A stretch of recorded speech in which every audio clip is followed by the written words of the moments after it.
Hi good morning. तर स्वागत आहे तुमचं नवीन व्हिडिओमध्ये. तर सकाळी सकाळी मी कुठं चालली असं तुम्हाला वाटत असेल तर मी चालली गवारीच्या शेंगा तोडायला. दरवेळेस आता एकट्याच तोडीत राहते, पण इतक्या शेंगा आहे ना आणि ते थोडे बारीक बारीक आहे ना, तर त्यामुळं जास्त टाईम लागतो. मग म्हटलं आज आपण पण जाऊ. आत्या म्हणे मला पण एक जण जोडी चाला, कारण ऊन पण जास्त राहतं आणि जास्त वेळ जातो तोडायला, त्यामुळं मी पण आले आता इथं. आमच्या गवारीच्या शेंगा आणि भेंडी. किती पडलं सकाळी. हा ना, लय ऊन पडलं. हे बघा, भेंड्या निघाल्या, काही वालाच्या शेंगा पण निघाल्या आणि आत्यांकडं गवारीच्या शेंगा. हां, किती भेंड्या निघाले, शेंगा पण जास्त निघाले. 4-5 दिवसात तोडल्या. आधी तोडल्या होत्या, आता परत तोडल्या. सगळा भाजीपाला घरचाच आहे.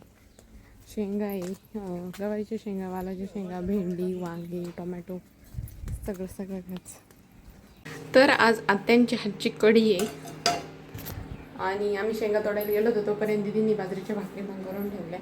आता भेंडी बनवायची, कारण आत्यांना आणि दिदींना नाही चालत. दिदी नाही खात कानामुळे एवढी कढी, आणि आत्यांना तर पित्त होतं त्यामुळं खात नाही, आणि मला पण एवढी आवडत नाही. त्यामुळं आता भेंडी बनवते. आम्ही भेंडी तोडून आणली आत्ताच, तर भेंडी बनवते थोडीशी. तर भेंडी पण बनवली आणि आज खूप चटणी खाण्याची इच्छा झाली होती. म्हटलं आज मस्त शेंगदाण्याची चटणी बनवू. आमच्या घरात चटणी दादांना आणि मला जास्त आवडते. म्हणजे जर शेंगदाणे चटणी असेल ना, आम्ही रोज खातो. तसं दिदींना पण एवढी नाही आवडत, म्हणजे खात्या त्या पण एवढी नाही आवडत. बाकी आजच्या ते पण नाही खाते एवढी, एखाद दिवशी, पण आम्ही दोघं खातो. तर काहीच आत्ताच मस्त जेवण वगैरे झालं आहे आणि आता आली झोपायला म्हणजे थोडा वेळ आराम करायला, कारण इतकं ऊन आहे बाहेर का अजिबात बाहेर निघायची इच्छा होत नाही. काना पण झोपलाय. आता कसं काना झोपला मग सगळी दुपारी आराम करते. आज तर सकाळी जरा लेट उठला, त्यामुळे आत्ता लवकर झोपला. नाहीतर तो सकाळी लवकर उठतो, मग परत थोडा वेळ झोपतो, मग परत दुपारी त्याची आंघोळ वगैरे. त्याचं रुटीन असं फिक्स नाही. त्याला जेव्हा वाटेल तेव्हा, त्याच्यावर बळजबरी कोणतीच नाही. त्याला जेव्हा वाटेल आंघोळ करायची, त्याला जेव्हा वाटेल झोपायचं तेव्हा, कारण त्यानुसारच त्याची झोप होती ना. मग त्याला जेव्हा झोपूशी वाटेल तेव्हा जर तो झोपला तरच त्याची चांगली झोप होती. बळच झोपून मग तो काही लगेच उठतो.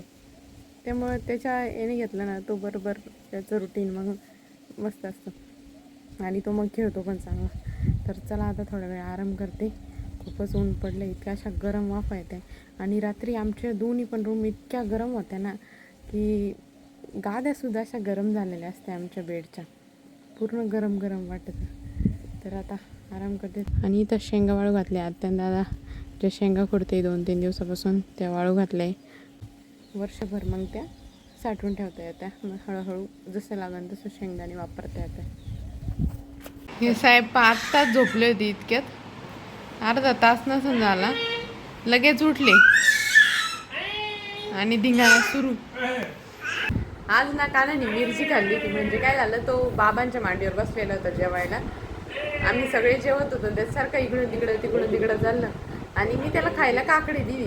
तो खात होता, ती तशीच दादांच्या ताटात पडली आणि त्या दादांच्या ताटात चटणी होती. तर ती चटणी याला शेंगदाणा लागला चटणीचा, आणि दादाला कळलंच, म्हणजे त्यांच्या लक्षातच नाही आलं, आणि यानं ती तशीच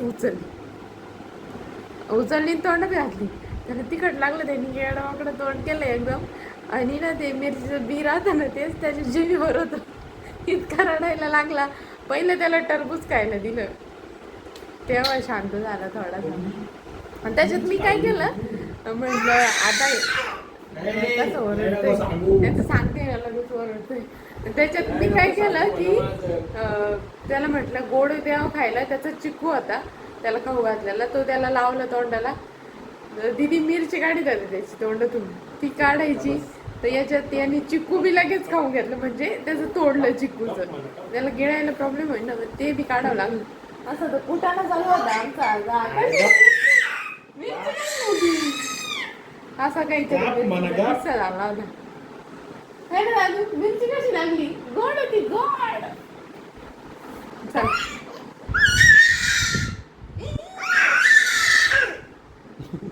तो मिरचीचा किस्सा सांगितलं म्हणून. तिकडं बोलून कर, तिकडं कर तसं. कर तू, इकडं कर, तू कर.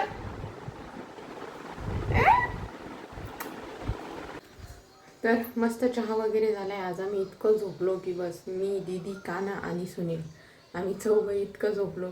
आणि काना आमच्या दोघींच्या मध्ये इतका भारी झोपला ना, म्हणजे तो झोपला त्याच्यामुळे आम्ही पण पूर्ण झोपलो. तो जर खेळला असता ना मग नाही, मग आम्हाला त्याच्याकडे लक्ष द्यावं लागलं असतं. पण तो पण झोपला, आम्हाला दोघींना पण, सुनीलला पण झोप आली, ते पण झोपले. इतकी मस्त झोप झाली ना आज की बस. मस्त चहा झालाय आत्ताच आणि आता कानाला खाऊ घालून काना पण झोपलाय. तर आता आज आमचा संध्याकाळचा मेन्यू आहे भोपळ्याच्या भाकरी, शेवयाचा भात आणि मिरचीची भजी. ते मोठ्या मिरच्या आणल्या आहेत तर त्याची भजी बनवायची आहे. तर आता मी भोपळा किसून घेते, तोपर्यंत कानाचे थोडेसे कपडे, कारण दिवसभर खाल्लं का त्याचे कपडे भरत्या. मग दीदी संध्याकाळी ते कपडे धुवून टाकत असते. 4-5 शर्ट राहते त्याची, मग ते तेवढे धुवून टाकायचे. परत दुसऱ्या दिवशी पण त्याला जास्त कपडे लागते ना. आता खाल्लं का ते कपडे भरून जाते, त्यामुळे आता त्याला जास्त कपडे लागते. काय ताक बनवायचं का? तर आज दीदींच्या आवडतीच्या भोपळ्याच्या भाकरी.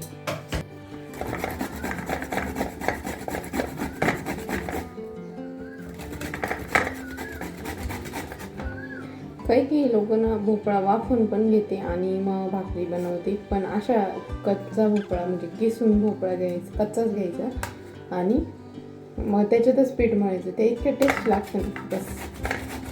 ज्याची त्याची पद्धत वेगवेगळी असते, काहींना शिजवले लागत असं, काहीला बिना, पण असं चांगलं लागतं. आणि सगळ्या प्रकारचे पीठ असल्यानं म्हणजे ज्वारीचं, बाजरीचं, परत तांदळाचं, थोडंसं गव्हाचं आणि डाळीचं, सगळे असले की जास्त टेस्ट लागतं.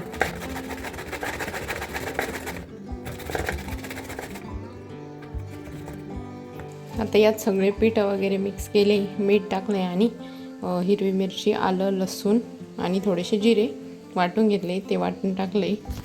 आता हे डायरेक्ट जेव्हा बनवायचे भाकरी त्याच्या आधी मळल, कारण भोपळ्याला पाणी सुटतं ना, त्याच्यामुळे ते किती पण घट्ट मळलं तरी ते लूज होऊन जातं. त्यामुळं नंतरच मळल जेव्हा बनवायचे तेव्हा. तर भाकरी बनवते आता मी. एकतर खाऊन झाली, इतकी टेस्टी लागली ना की बस. हे बघा, एक बनवली होती एवढी खाऊन झाली, लयच टेस्टी झाली. मागच्या वेळेस आम्ही भोपळ्याच्या भाकरीसोबत भजे बनवले ते कांद्याचे. आज दीदी मिरचीची भजी बनवत आहे. मस्त लागते. मिरचीची भजी लय मस्त लागते. तिखट पण नाही राहते मिरच्या, त्यामुळं खाऊशी वाटतं जास्त. कुठे गेले होते? कुठे गेले होते? काय खायचे नाही मला. थँक्यू दादू. मम्माला दे.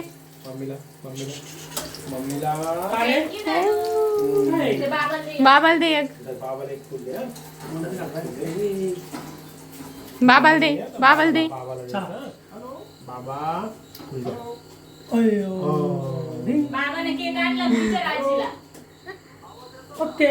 आजीला हॅपी बर्थडे म्हण. जाय जाय, आजीला हॅपी बर्थडे म्हणायला जाय.